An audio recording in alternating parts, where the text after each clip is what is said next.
तो आज इस वीडियो में हम लोग क्लास 9th का क्या कहते हैं एक्सरसाइज 1 जो है आर एस अग्रवाल चैप्टर का। ठीक है, तो मैथ जो है उसका क्वेश्चन नंबर फर्स्ट हम लोग समझेंगे।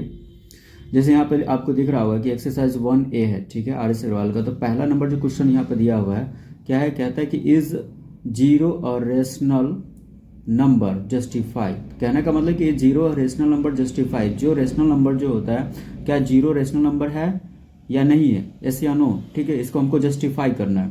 ठीक है, आई होप आप लोगों को क्वेश्चन को तो समझ में आ गया होगा क्वेश्चन कहना क्या चाहता है।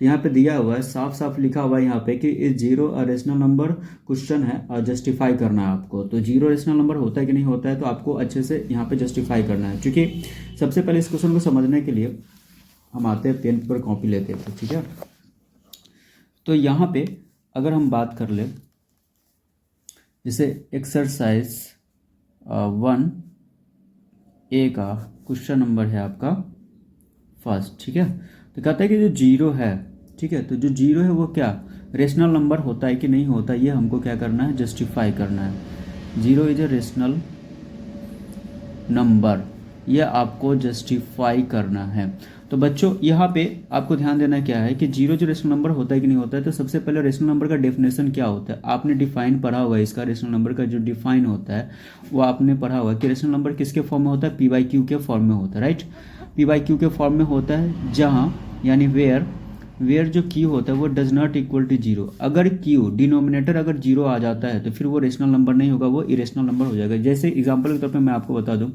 जैसे मान लो कि यहाँ पे 2/0 है, तो ये होगा आपको इरेशनल, ये रेशनल नंबर कभी नहीं हो सकता है। जैसे मान लो कि आपको यहाँ पे एक चीज 3/0 है, ठीक है, तो ये भी आपको रेशनल नंबर नहीं होगा।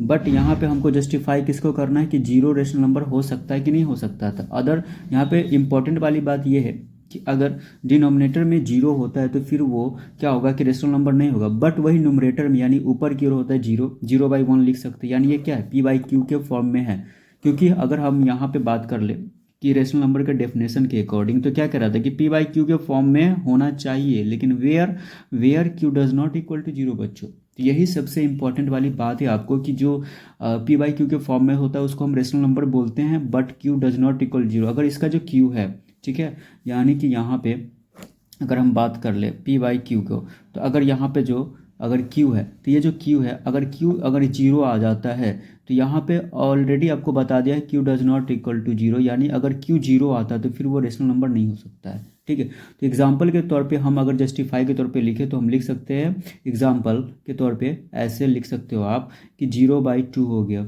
0/3 हो गया, 0/4 हो गया, 0/6 हो गया, 0/7 हो गया, ETC। मतलब आप मतलब 0/2, 0/3, 0/4 जो होता है ये क्या होता है, पी बाई क्यू के फॉर्म में होता है ना। क्योंकि यहाँ पे ये नहीं कह रहा है कि पी जीरो नहीं होना चाहिए, है ना।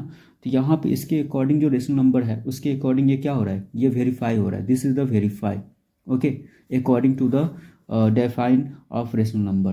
तो इस तरह से ये क्या हो गया, हमारा जस्टिफाई हो गया।